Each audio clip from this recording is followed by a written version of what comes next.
Original cute body make a band mad on your cute. And you don't need no makeup. Original cute body make a band mad on. Physically fit, physically fit, physically fit. Woman, physically fit, physically fit, physically fit. Woman, nice, street, fantastic. Big body ocean at the big Titanic woman and ice. It's 2025, and as you are likely aware, the news stories have been stacking up, man. We got an orange dude about to take the Oval Office. Wars everywhere. Freak-offs, kid diddling, epic rap battles, drones, UFOs, AI, something called an Elon Musk. Is that a clone or something? Assassination attempts, even successful assassinations. We saw a little bit of everything in 2024, which is sure to make 2025 a barn burner. The world's gone mental, and here at A&N, we are geared up and ready to be your guide through it all and bring you the stories of America's demise as they happen. I mean, Architect, where do we even start? I don't know, man. Why don't we talk about some of that stuff that happened in 2024? Sounds pretty exciting. You're right indeed, man. And just to give viewers a recap of what's happened in the news in 2024, we've prepared this recap video to bring everyone up to date on the cultural, mental, physical, and moral carnage of the truly trash year that was 2024 before we jump into our news of the day. What you say, partner? Let's go drop it.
Wow. It looks like 2024 was truly a bomber-clot year. But hey, if you're still breathing, gotta file that in the W category, yeah? Also, that means you're around to experience 2025, the year that will forever live in history as the year pioneer Nylon Pile-on started the Socalypse News Network and changed the face of journalism forever. To a sock.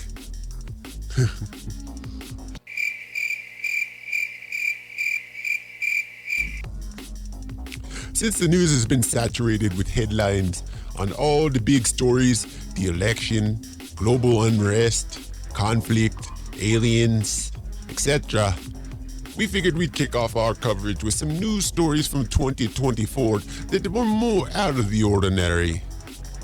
Kind of like getting news from a sock. As we figured, like a good sock, it's just more fitting. Also, since 2024 had no lack of big news stories and controversy, chances are a lot of you never even heard these stories as they were lost in a quagmire. For instance, as we approach another anniversary of the Capitol insurrection on January 6th, did you know in October of 2024, some mysterious yet talented sculptors with some interesting political leanings created an unusual bronze sculpture which appeared on the National Mall in Washington, D.C. This masterpiece included a replica of former House Speaker Nancy Pelosi's desk, topped with her nameplate, post-it notes, and various office supplies, and a perfectly swirled pile of poop, much like that left back on that fateful day in 2021, when an unemployed sociopath dressed like a Viking broke into the nation's capital backed by an angry mob and took a hot steaming dump on Miss Pelosi's desk. So really, isn't the artist just a historian? Listen, whatever you do, Washington, don't take these statues down before you get the rest of those Confederate slave owners. That would definitely hurt your numbers with the black and non-racist demographic come midterms. Plus, what is more funny than a pile of shit outside a capitol full of other piles of shit? At least the sculpture is bronze and can't make policy, unlike the other piles inside the building that have managed to cram into blazers and pantsuits and find new ways to make money off the backs of the American people. Former House Speaker Nancy Pelosi is amongst the most egregious. She appears to be quite a savvy insider stock trader, with an annual salary of just over $220,000 and an estimated net worth of $252.6 million. This snake in the grass career politician has made a killing financially, bleeding the stock market into her own pockets based off her involvement in policy making to inform her trading activity, which she eventually leveraged into substantial holdings in companies like Apple, Microsoft, Amazon, Google, and more. I mean, at her House Speaker salary, it would have taken only about 1,000 years to make that $220,000 salary, which is in the top 10% of global income class, to amass $252 million. It just makes sense that through hard work, manipulation, market research, and just dumb luck, she would be able to hit that number 990 years sooner and enjoy the fruits of her labor. Thus far, more than 1,500 people have been charged in connection with the events of January 6, 2021. Amongst them, of course, appears to have been Francis Connor, the Brooklyn resident who admitted in the days following the insurrection to pooping on Pelosi's desk and was sentenced in September 2022 to 12 months in prison. The same group responsible for the desk poop also graced DC with another sculpture, a tiki torch held by an outstretched hand, which the artist aptly named the Donald Trump Enduring Flame. Unfortunately, these fully permitted and highly hilarious works of art were taken down promptly just days after the election, so you can't take a vacation to DC to get family pictures with these works of historical Americana. But I guess it's great to see that some things in America can happen swiftly. Maybe there are a few other things which could use the same steadfast work ethic and results. There's one thing I can think of. It rhymes with dress rehearsal stealth care.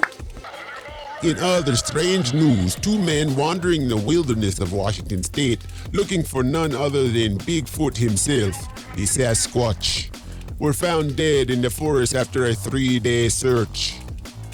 Authorities say the cause of death was exposure. Sure, exposure to the lie that Bigfoot is a real thing, worth risking your life or even a minute of your time. Oh well, I guess the silver lining is that both these two knuckleheads and Bigfoot can now spend forever together in the obscurity of non-existence. So maybe they did find Bigfoot after all, eh? And another story in California. More stupidity as a group of 4 Los Angeles head injury survivors devised a genius plan they affectionately coined Operation Bear Claw to scam their insurance companies for settlements by claiming their cars were randomly destroyed by a rampaging bear seen recently roaming the area. However, when authorities were able to find footage of the angry bear's destructive rampage, they were boggled to find what they easily determined to be a man in a bear suit, gaining entry to these vehicles and using household meat knives, roughly in the shape of claws, brought along to destroy the vehicle's interior, which the owners would subsequently claim on their insurance to receive a compensation. Now, am I angry that people got fed up with these greedy insurance companies and wanted to find a way to get some of that money back? After years of premiums, buy another car, take a vacation? No. I understand the urge to splurge and sip Mai Tais on the beach. But to be so dumb that you think this dollar store bear costume is going to fool authorities, your insurance company, or even a discerning small child, is absolute lunacy. Once authorities realized the stories of the angry car-thrashing bear were greatly exaggerated, to say the least, the four were promptly arrested and have since been charged with multiple charges, such as insurance fraud and conspiracy, according to an announcement made by the California Department of Insurance. Their alleged scam cost 3 insurance companies a total of $141,000.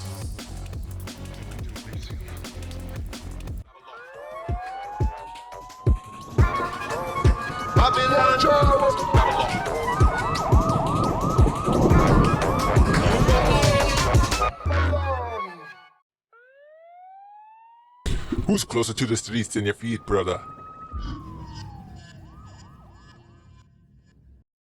We all been thinking, no way 2025 could get worse, right?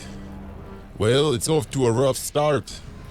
LA has already been transformed into a hellscape of fire and brimstone, with thousands of people losing their homes and businesses. Today, on our weekly special segment, Nylon Pile-on, we feature one of the many heroes responsible for the lack of resources and manpower that have hindered efforts to fight the infernal flames that continue to blaze the path of destruction through the city we call home.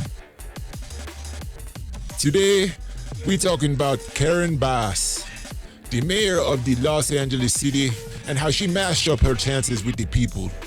But wait, me co-host Architect, dip on the scene. Then dropping beats and truths. Architect, you ready for this one? Fast forward to January 2025, the big Palisades fire blazed through LA like a dance hall anthem. Loud, uncontrollable, and destructive. The flames take 2,300 acres, 8,000 homes, 24 human lives, and countless unsuspecting innocent socks. And burn up the people's house like it was a roasted plantain. It's no laughing matter, brethren. The fires left the families without a roof over their heads, destroyed priceless family heirlooms, antiques, and historical buildings, and some of the people even have no rum to drink. While there's enough things to chat about when it comes to the highly criticized response, or lack thereof, of the big Babylon officials up in the local and state government, like the governor himself, Gavin Newsom.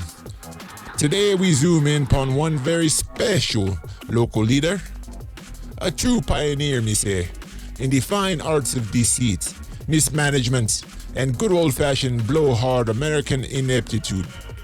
And before you start winding up your waistline, let me warn you, this might be one bass that cleared the dance floor. Why? Cause the people them just get alerts say them house pon the fire, and the mayor, she chillin' in Ghana. So Karen Bass, who this be? Karen Bass, me say, the current mayor of LA, yeah? Before that she was in Congress, repping the 37th district. Big thing, yeah? Plus she lead the Congressional Black Caucus. When she run for mayor, she promised the people them, me not travel abroad. Me stay here, fix up the city, deal with people's struggles. I guess she take the people for fool. And with a name like Bass, you think she'd rep the name with a proper performance, make that dance floor hot. But instead, when it gets hot for real, and she be weaving a web of lies enough to make Peter Parker scratch his head, like DJ Craze pon the hot wax. So check this. Bass took $17.6 million straight out of the fire department's budget. That's like pulling a fuse from the breaker box right before a storm, bro. Fire Chief Kristen Crowley tried to warn Base 2 months back. She said publicly that the budget cuts proposed by Base were going to hurt overall readiness of first responders, specifically firefighters in LA. Quote, the reduction has severely limited the department's capacity to prepare for, train for, respond to large-scale emergencies and or wildfires.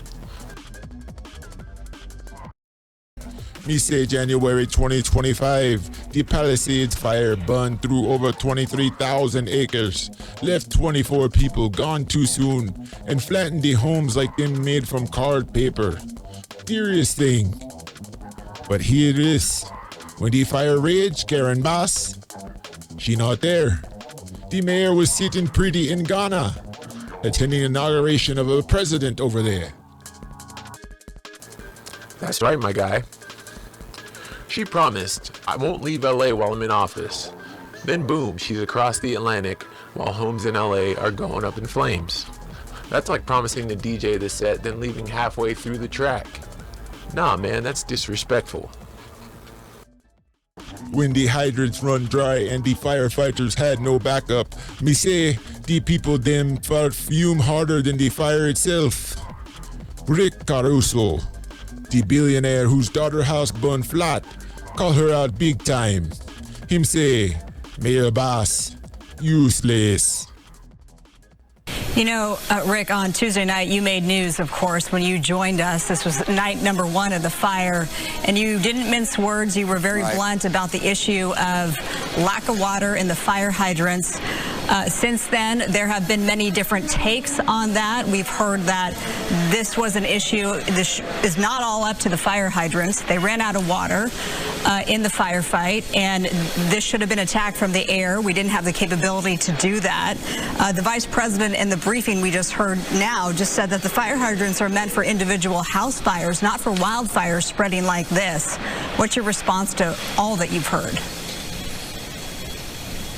I think that career politicians have making excuses down to a fine art, and you see it rolling out in trying to explain why there wasn't water. Nobody wants to give an excuse why they lost their home, why they lost their business. The reality is they were not prepared enough. The reality is we all got the warnings of disastrous, catastrophic winds that could kill people that were issued, and thankfully they were. And the preparation just wasn't right. It wasn't enough. And you talk to the firefighters, they were so frustrated because they didn't have the water pressure they needed. They didn't have the water that they needed. They're standing with dry hoses. And this malarkey about fire hydrants are intended for homes and not for wildfires like this. My God, what an excuse to make. And this is a region that has a history of fires. We had a fire in Malibu 3 or 4 weeks ago. So it wasn't breaking news that there may be a fire here. And because of the negligence of our government leaders and our government officials, we have the Santa Monica Mountains. The density of that brush was fuel just waiting to explode. And that's when it did. And then on top of the high winds, you just had everything come together. Could it have been prevented? Probably not. Could it have been mitigated? There's no doubt in my mind. Absolutely no doubt in my mind. Bro, back to Karen Bass, the wackest baseline ever. Let me tell you, she comes back to LA, and some British reporter had questions for the jet-setting mayor, and it produces this gem of an interview that we're about to watch. I coined it personally, when a bass is silent, it's deafening. Enjoy, courtesy of AP. Do you owe citizens an apology for being absent while their homes were burning? Do you regret cutting the fire department budget by millions of dollars, Madam Mayor? Have you nothing to say today? Have you absolutely nothing to say to the citizens today? Elon Musk says that you're utterly incompetent. Are you considering your position? Madam Mayor, have you absolutely nothing to say to the citizens today who are dealing with this disaster?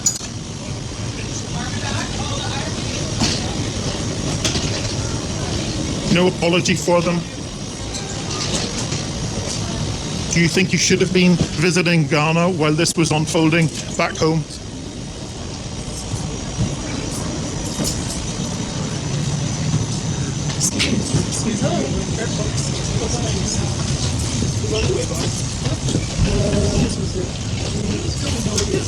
Ma'am, hold on 1 second.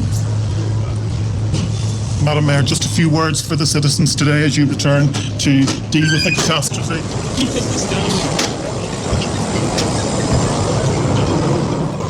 Now that's what I call leadership.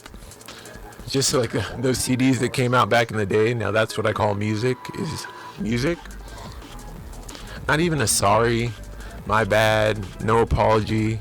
She just froze up like somebody was just buffering her on bad Wi-Fi. People caught that video and it went viral, my dude. Everybody's been pretty angry about it. Now the people vex. Over 100,000 signatures demanding she step down. The message clear. We need a mayor who stick around when the Babylon burn. Karen Bass, she lose the trust. Real talk, Nylon.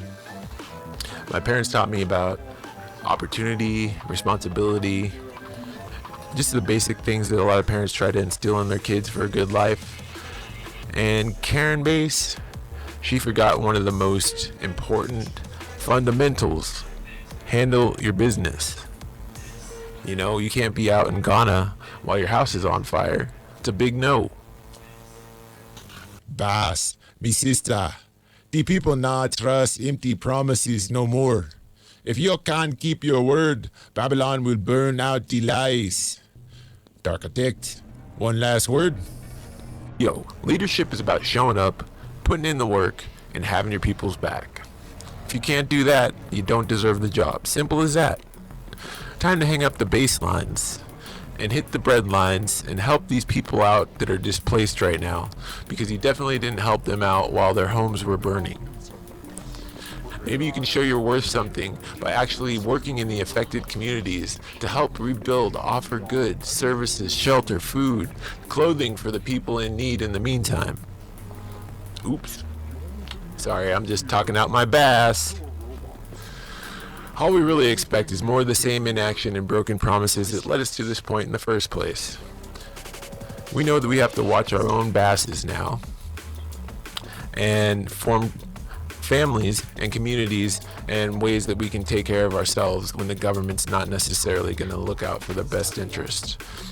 But I have to say, in all of this that has happened, maybe we should start thinking about these high exorbitant taxes that we have to pay. I mean, 18%. This whole situation has left me with a where the fuck is that money going kind of taste in my mouth. Straight truth from the architect. One love, one heart, me people. Stick with Nylon Babylon here on Apocalypse News Network for the real talk and the real vibes. For me one brethren, the architect himself, I been Nylon Dylon. Till next time, me gone. Peace.